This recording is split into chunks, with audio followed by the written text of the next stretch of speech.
Hello दोस्तों, welcome to indiansharetips.com। और आज हम उस विषय पे बात करेंगे जिसके बारे में काफी मिस इन्फॉर्मेशन फैलाई जा रही है, और वो विषय है इंश्योरेंस का। आपने कौन सा इंश्योरेंस लेना है, कितने समय के लिए लेना है, ये सब जानकारियां हम आपको इस वीडियो के माध्यम से देंगे, इसलिए अंत तक जुड़े रहें। और साथ में सब्सक्राइब लाइक करना ना भूलें। सब्सक्राइब करना इसलिए जरूरी है क्योंकि हम इसके बाद एक सीरीज चलाएंगे स्टॉक मार्केट इंडिकेटर्स और स्ट्रेटेजीज का, जिनका आप इस्तेमाल करके बहुत अच्छा मुनाफा कमा सकते हैं। Coming to our main topic, कौन सा इंश्योरेंस बेस्ट है जिसको आपने लेना है। आपके इंश्योरेंस एजेंट्स जो आपको हो सकता है गाइड अब्लिक मिस गाइड दोनों कर सकते हैं, डिपेंडिंग ऑन दी कमीशन, कि उनको उसके अगेंस्ट कमीशन कितना मिलता है। तो ये चीज याद रखिए, जब भी आप अपने इंश्योरेंस एजेंट को बोलेंगे कि मुझे इंश्योरेंस कराना है, तो वो जनरली आपको इन्वेस्टमेंट लिंक्ड इंश्योरेंस के बारे में बताएगा कि सर ये आप इंश्योरेंस ले लीजिए। क्यों? क्योंकि सर इसके अंदर आपके द्वारा दिया हुआ प्रीमियम भी वापस आ जाएगा। पर जब आप उसको अगर कैलकुलेट करें रेट ऑफ रिटर्न, तो आप पाएंगे कि आप एक लूजर हैं। याद रखिए, इंश्योरेंस कोई आपकी इन्वेस्टमेंट स्कीम नहीं है जिसमें से आपने कोई फायदा उठाना है। ये वो चीज है जिसमें अगर आपको कोई फायदा लेना है तो उसके लिए आपको मरना पड़ेगा। तो क्या आप मरने के लिए तैयार हैं? तो इसीलिए जब भी कोई इंश्योरेंस के बारे में बात करता है तो वो सोचता है कि क्या ये मेरे मरने के बारे में इंतजार कर रहा है या नहीं कर रहा। पर याद रखें, इंश्योरेंस एक ऐसी चीज है जिसको आपको हमेशा लेना है, और जितना जल्दी लें उतना ही बेहतर है, क्योंकि आपका उसी मुताबिक प्रीमियम कम हो जाता है। अब क्वेश्चन अराइज होता है कि मुझे कौन सा इंश्योरेंस लेना है, इन्वेस्टमेंट लिंक इंश्योरेंस लेना है या दूसरा एक होता है टर्म इंश्योरेंस। टर्म इंश्योरेंस का मतलब है कि जो आपने प्रीमियम दे दिया उस पीरियड का, अगर आपको कुछ हुआ नहीं तो वो वाला पैसा जाएगा डूब। हमारा यही कहना है कि उस पैसे को जाने दे डूब और उसको इन्वेस्टमेंट के साथ ना लिंक करें। याद रखें हमारी बात, इन्वेस्टमेंट और इंश्योरेंस दो अलग कैटेगरीज हैं, इनको मिक्स ना करें। तो हम सिर्फ टर्म इंश्योरेंस के ऊपर कॉन्सेंट्रेट करेंगे क्योंकि इसमें प्रीमियम भी कम होता है और आपको अच्छा कवरेज भी प्रोवाइड करता है। तो हम बात करेंगे कि आपको कितना इंश्योरेंस लेना चाहिए। तो हमने सबसे पहले आपको यह याद रखना है कि ये जो इंश्योरेंस होता है, एक्चुअरीज ये डेवलप करते हैं कि प्रीमियम कितना लगेगा, जो कि डिपेंडेंट होता है मॉर्टेलिटी रेट, कि कितने लोग 1000 आदमी के पीछे मर जाते हैं, जिसके कारण कंपनी को उस इंश्योरेंस का भुगतान करना पड़ता है। इस चीज को आप ध्यान रखते हुए आप देखेंगे कि हमारे पास टर्म इंश्योरेंस के लिए काफी सारी कंपनीज हैं, पर आपने चुनना कौन सा है वो डिपेंड करता है उसका क्लेम सेटलमेंट रेशियो के ऊपर। आप किसी भी कंपनी के साथ जा सकते हैं जिसपे आपको भरोसा हो कि कम से कम, अगर मान लो 70 साल तक मैंने इंश्योरेंस किया, तो क्या ये 70 साल, यानी कि अगर 30 साल पे इंश्योरेंस किया तो क्या ये अगले साल 40 साल चलेगी, क्या नहीं चलेगी। तो सबसे पहले इस क्वेश्चन को आंसर करें, और हमारे इस नजरिए पे कुछ कंपनीज ठीक बैठती हैं।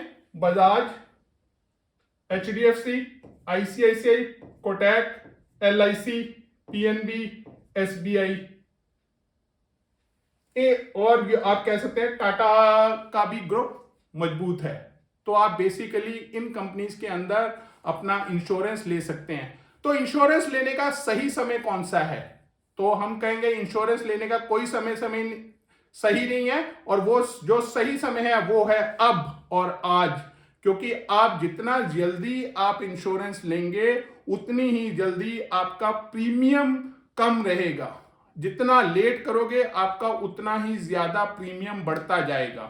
यहां पर चार्ट में आप देख रहे हैं, ये एक 30 साल के आदमी के लिए ये वाला चार्ट कैलकुलेट किया गया है, जो कि मेल अब्लिक फीमेल है, नॉन स्मोकर है, living in A metro city है, और सम एश्योर्ड 1 CR और कवरेज अप टू 70 ईयर्स। तो अगर यही आप मान लो 25 साल में कमाना शुरू कर दिए और आपने 25 साल पे अपना टर्म इंश्योरेंस प्लान कर लिया, तो ये अगर आप यहां पे 15,000 दे रहे हैं तो हो सकता है उसका प्रीमियम 10,000 ही हो, क्योंकि जितना जल्दी आप इस इंश्योरेंस प्लान को स्टार्ट करेंगे तो आप उसमें उतना ही कम प्रीमियम कंपनी को दे रहे हैं। ये नहीं सोचना कि मैंने ये 15,000 दे दिया, अब ये डूब गया, पर इस पैसे को रिकवर करने के लिए याद रखो आपको मरना पड़ेगा, तो इस पैसे का डूब जाना ही बेहतर है। ये सिर्फ आपको एश्योरेंस देता है कि आपके बाद आपके परिवार को तकलीफ नहीं होगी। तो उसको चेक करने के लिए आपने क्लेम सेटलमेंट रेशियो देख लेना है।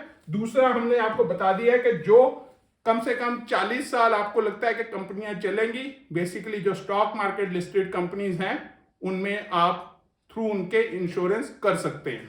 अभी करना क्या है, आपने हमेशा लेना है term insurance. Insurance linked with investment को कर दें किक आउट और सिर्फ टर्म इंश्योरेंस से ले, और साथ में किसी एजेंट को बीच में डालने का जरूरत नहीं है, क्योंकि जैसे ही आप एजेंट को बीच में डालते हैं तो ये टर्म इंश्योरेंस का जो प्रीमियम है ये बढ़ जाता है। क्यों? क्योंकि आप कंपनी को उस इंश्योरेंस एजेंट को भी तो कमीशन देना है। तो इसलिए आपने जो भी इंश्योरेंस करना है, टर्म इंश्योरेंस खरीदना है, वो कंपनी के इंश्योरेंस पोर्टल पे जाके ऑनलाइन खरीदिए और आपको एक अच्छा प्रीमियम मिलेगा जो कि आपको जिंदगी भर चुभेगा नहीं। अगर वो डूब भी गया तो डूब जाए तो अच्छा है इंश्योरेंस का, ये चीज याद रखिएगा। और इंश्योरेंस करते हुए डरना नहीं है कि मैं शायद मरने वाला हूं इसलिए मैं इंश्योरेंस कर रहा हूं। ये याद रखिए, इंश्योरेंस हमेशा ह्यूमन कैपिटल वैल्यू के बेसिस पे है। ह्यूमन कैपिटल वैल्यू, इसका मतलब है अगर आप मान लो 1 लाख रुपया कमाते हैं तो आपका जिंदगी भर का कमाई कितना होगा जो कि आपको परिवार मिलने से उनके रहन सहन में फर्क ना आए। तो बेसिकली एक एस्टिमेट के मुताबिक अगर आप अपनी मंथली इनकम का 50 से 60 गुना आप इंश्योरेंस लेते हैं तो आप उस इंश्योरेंस को कह सकते हैं सफिशिएंट है। यानी कि अगर आपका 1 लाख इनकम है तो आप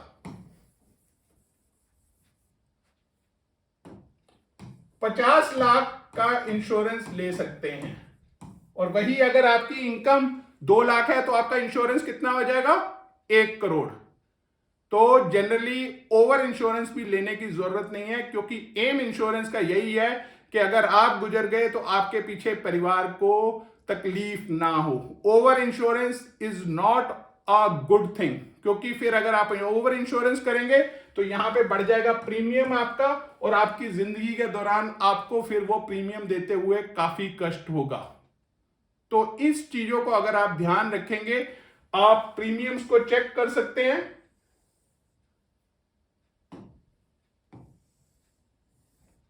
और डिसाइड कर सकते हैं कि मैंने कितना प्रीमियम देना है।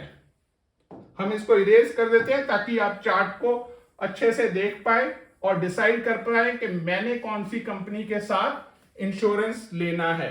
एक चीज ध्यान रखें, फीमेल का इंश्योरेंस कम होता है एज कंपेयर टू मेन। ये क्या जेंडर बायस है कि फीमेल के लिए प्रीमियम ये लोग कम ले रहे हैं, आदमी के लिए ज्यादा? तो बेसिकली ये चीज एक्चुअलीज द्वारा डिटरमाइंड है कि आदमी due to more pressures are likely to die earlier as compare to women. और दूसरी बात ये है कि जनरली हस्बैंड वाइफ जो होता है तो husband is generally higher in age, तो उसका गुजरने का चांस वाइफ से पहले होता है। तो यू कैन से कि women tend to live longer than man. तो it has been scientifically prove. तो यही कारण है शायद फीमेल का प्रीमियम कंपेयर टू मैन कम है, भले ही दोनों की एज 30 हो। तो 30 पे आदमी आदित्य बिरला में 15,000 का प्रीमियम दे रहा है और वुमेन सिर्फ 12,600 का। तो ये जो हम बातचीत करते हैं जेंडर बायस का, we can see it actuality in insurance calculation also. पर चलिए अच्छा है। पर वुमेन का आपने इंश्योरेंस कब करवाना है? आपकी वाइफ का, अगर वो कमाती है। अगर वो नहीं कमाती तो in case she dies also, तो क्या आपके रहन सहन पे असर होगा? नहीं होगा। तो इसीलिए उस केस में जिसमें वाइफ नहीं कमा रही तो उसको आपको इंश्योर करने का जरूरत नहीं है। पर यह कहना गलत होगा कि वाइफ नहीं कमा रही, क्योंकि अगर वो घर का कामकाज संभाल रही है तो she is also contributing to the economy. पर आप अगर उसका value for cooking purposes and all that, उसको आप किसी भाषा में इक्वेट नहीं कर सकते, किसी मनी में आप उसको तोल नहीं सकते।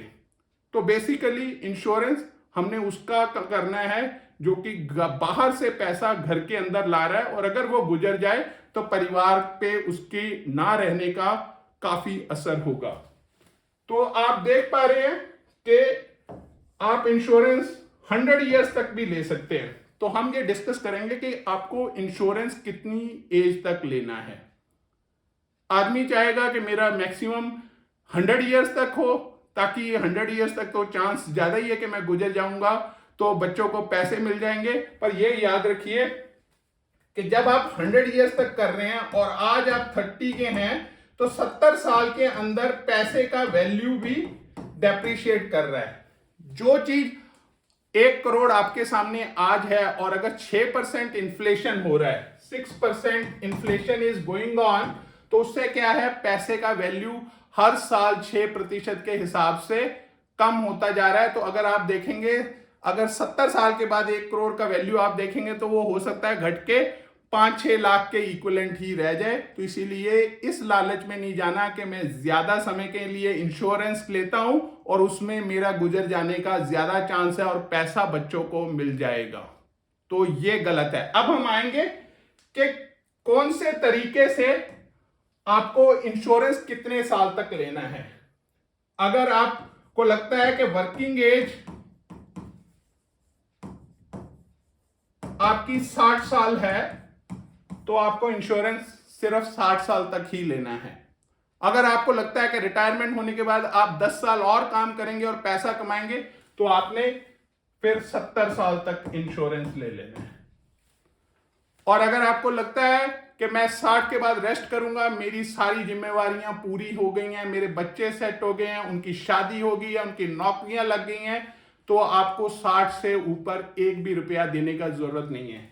जैसा कि हमने पीछे देखा कि ये वाला प्लान जो रेट्स दिए हैं, ये कहां तक के लिए हैं, अप टू 70 इयर्स। और यही अगर आप आज की डेट में लेते हैं से सिर्फ टिल 60 ईयर, तो ये आपका प्रीमियम जो आज 15,000 है, हो सकता है ये 11,000 ही रह जाए, या हो सकता है 9,000 हो जाए। ये आप हर वेबसाइट के ऊपर इनका प्रीमियम कैलकुलेटर होता है अपने कंपनी का, आप उसमें जाके डेट ऑफ बर्थ भर के प्रीमियम देख सकते हैं कि कितना प्रीमियम होगा।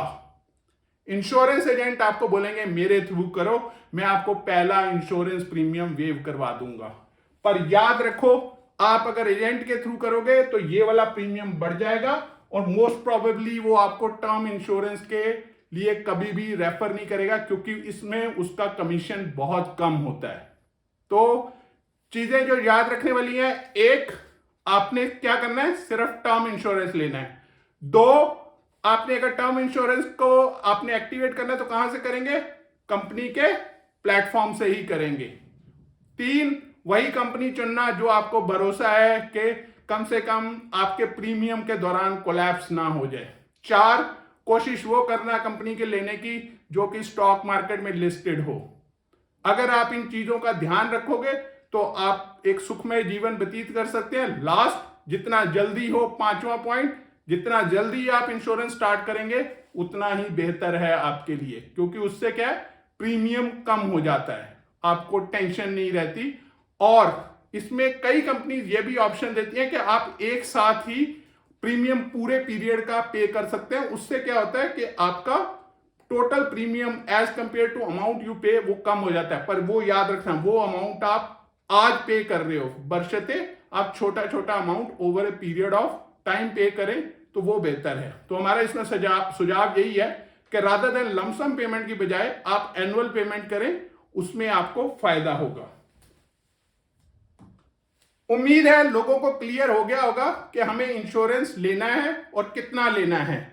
और एक, कई लोगों को यह भी होता है कि हम तो काम कर रहे हैं, कंपनी ने भी हमारा इंश्योरेंस ले रखा है, तो क्या हमें इंश्योरेंस लेना चाहिए या नहीं लेना चाहिए।